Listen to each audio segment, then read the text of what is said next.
तिकडे नसीम खान यांच्या नाराजीवरून शिंदे गटाचे प्रवक्ते संजय शिरसाट यांनी काँग्रेसवरती निशाणा साधलाय।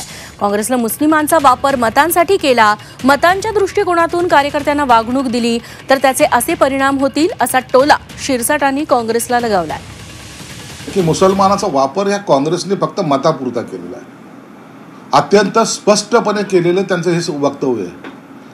लोकसभेच्या एवढ्या जागांमध्ये एकही मुसलमानाला तिकीट दिलं नसल्याचं नसीम खान म्हणतायत, आम्ही नाही म्हणत। म्हणून ही आघाडी जेव्हा होते, जेव्हा आघाडी करायला लागले त्या टायमाला दलित मतदान असेल की मुस्लिम मतदान असेल हे आपल्याकडे कसं येईल हे एवढा दृष्टिकोन ठेवून जर कार्यकर्त्याला जर तुम्ही वागणूक देत असाल तर त्याचे परिणाम हे असे भोगावे लागतील।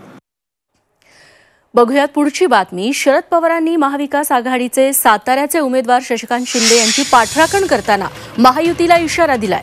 शशिकांत शिंदेंना अटक केली तर लोकशाही पद्धतीनं महाराष्ट्रातल्या प्रत्येक तालुक्यात संघर्ष उभा केल्याशिवाय राहणार नाही असा गर्भित इशारा शरद पवारांनी महायुतीला दिलाय। तुम्ही दिलेली साथ विसरणार नाही असंही पवारांनी शशिकांत शिंदेंना म्हटलंय। शशिकांत शिंदेचा गुन्हा नोंदवला आणि शशिकांत शिंदे नसुद्धा जे सातारचे उमेदवार आहेत, कामगार नेते आहेत, लोकशाही व्यक्तिमत्व आहे, त्या कवितेमध्ये ते काम करत होते। काही ना काही करून त्यांना अडवायचे कसं, या निवडणुकीत त्यांना थांबवायचे कसं याचं सूत्र त्या डोक्याचं आहे आणि त्यामुळे त्यांच्यावर सुद्धा कारणाशी खटला दाखल केला।